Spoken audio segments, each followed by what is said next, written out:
Welcome back to Streamline Entertainment. It's Marvin speaking. We're going to get straight into some of the video, and it's Bernt Stellander, who basically he's on a podcast, and he's talking about the Madeleine McCann case, and he's with James English, who has interviewed some brilliant people. So we're going back to Madeleine McCann.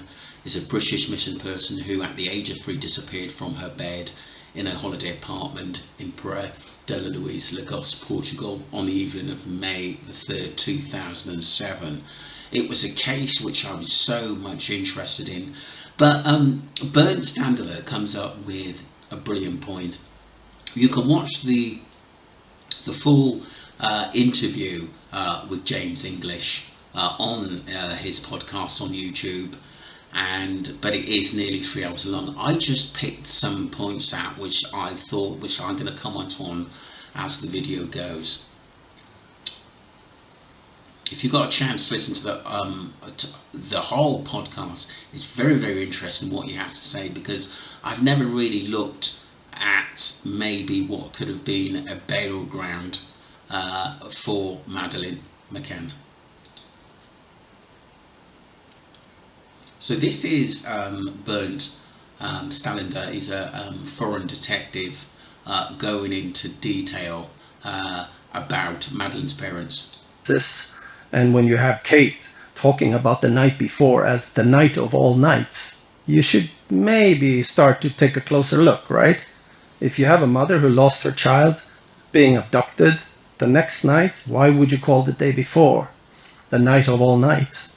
And she talked about the unprecedented move that she loathed even to mention, that she slept in that bedroom the night before. Okay?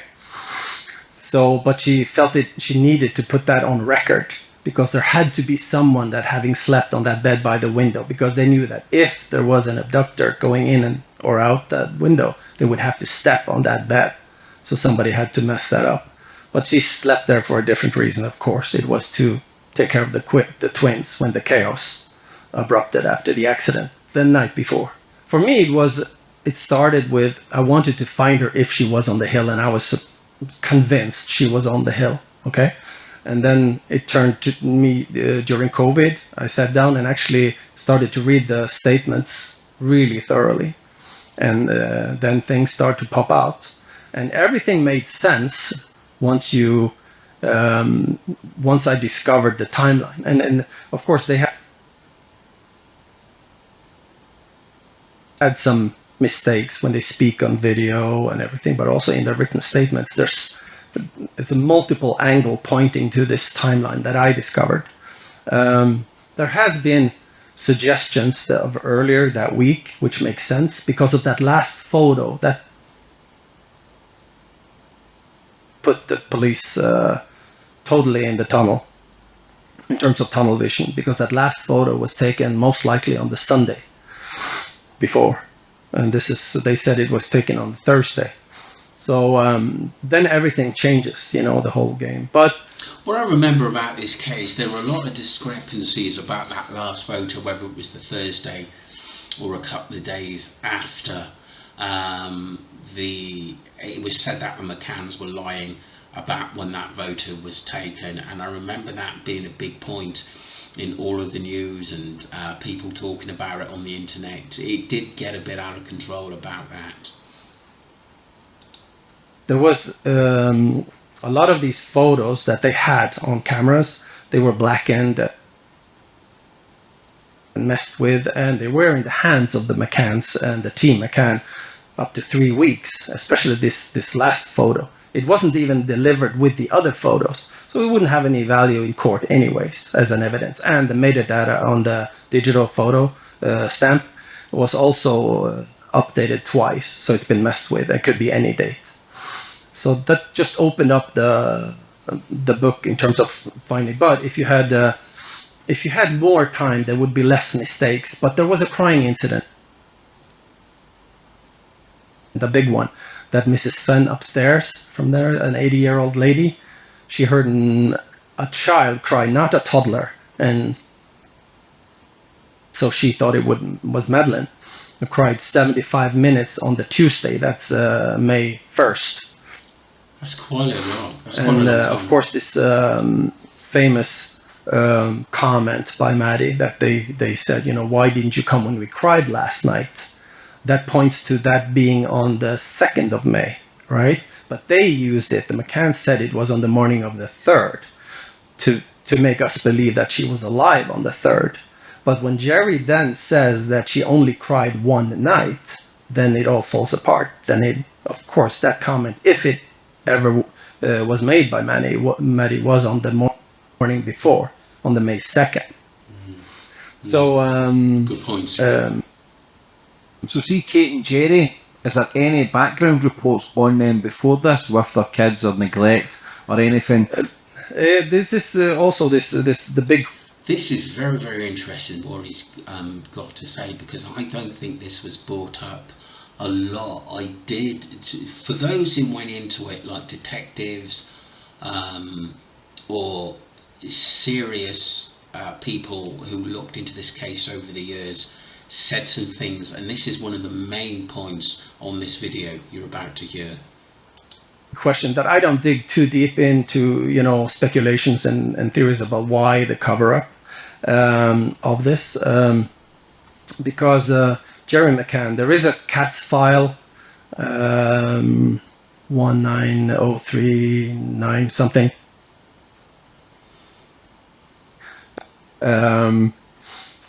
which is a sexual abuse file, but there's nothing on it. It's just on his name. I think actually it's on both parents' names, this CATS file. So if you think about why would somebody help these families, and well, you could say there are many doctor families, upper. Why is there a file and there's nothing on it? That is very, very, very odd. Very odd indeed. Do they know someone it was known that they knew someone in government, politics, or a friend of Gordon Brown's? This is why it wasn't made known to the public of sexual abuse, but there's nothing on the file? That's very, very odd, strange. I always thought that really, when I heard that, I thought it really needs to be looked into. Middle class, they're abroad, and somebody knows Gordon Brown's brother or in the neighborhood or something, and he's on his way up, and of course anybody would help, right? But the big question is why the Gold Steering Group was established, I think only 8 days after this. And what's that? It's like an emergency group set up by the government to control things, and I think that's part of why Clarence Mitchell, the spokesperson, was sent down there to control what comes out in the media. That's his words. Well,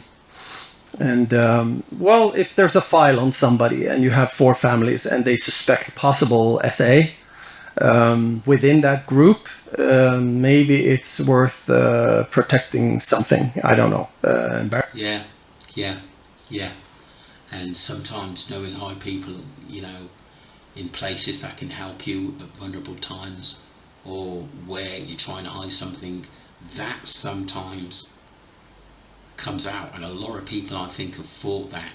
Embarrassment, I don't know. I don't dwell into those things, but 12 days after this, I think the 15th or 16th of May, Dr. Catherine Gaspar and her husband went to Leicestershire Police and gave a statement.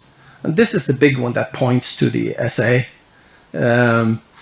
because it would be easier for her to let it go away, but they actually stepped up to the police, and they had been on holiday 2 years prior in 2005 in Mallorca with them. And then she had, Catherine Gaspar, she had witnessed David, Payne and Jerry talk about Maddie in a sexual manner, that she likes this, and doing certain gestures. And it happened twice. Wow. A kid as well. That's just unbelievable. So her husband also noticed these things, but he did didn't catch it that it was about Madeleine. But that's not the point. The point is you have somebody actually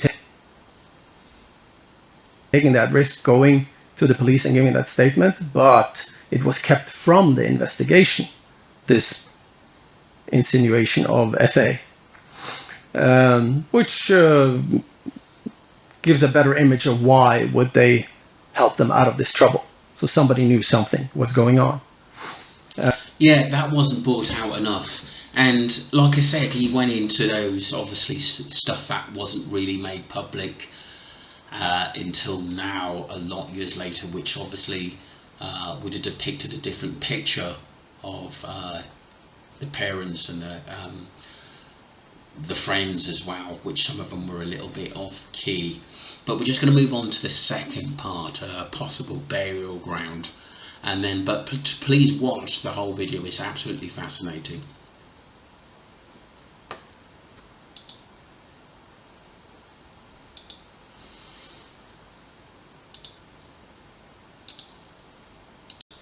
It's the second Bernt Stellander, the detective, and he's discussing more information that he thinks that the body of Madeleine Beth McCann was on some kind of hill or near a cliff. This is very, very interesting.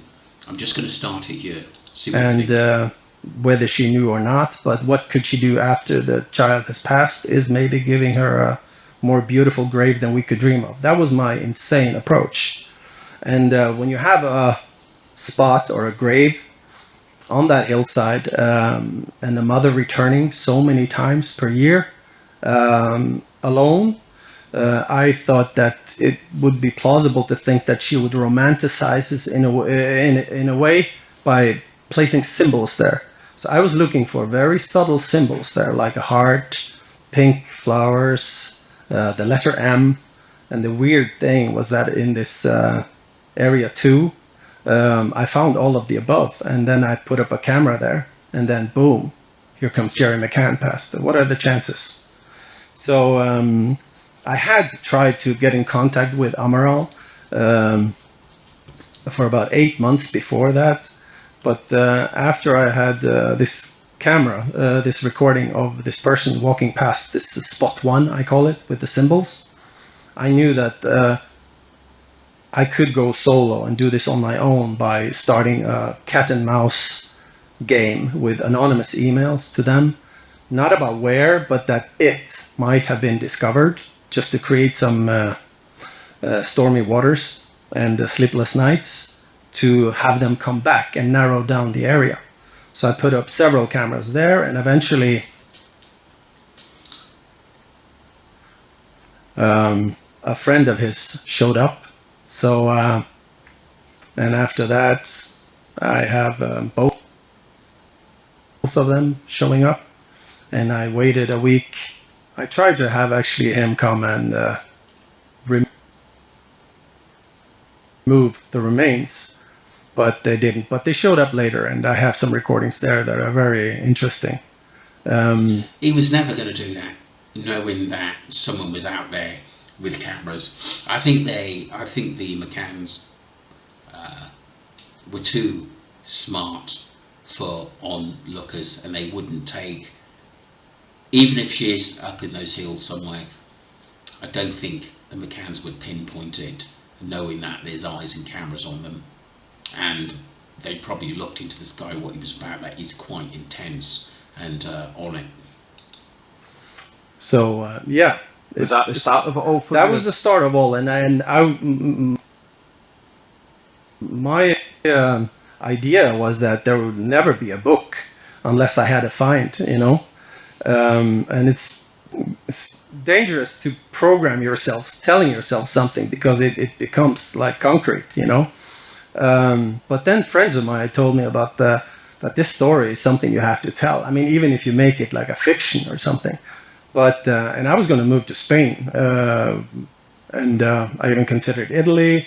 But then I actually, very strangely, 2 days later, I bought an apartment in Praia da Luz. I didn't want to be that crazy guy, you know, going and digging and stuff.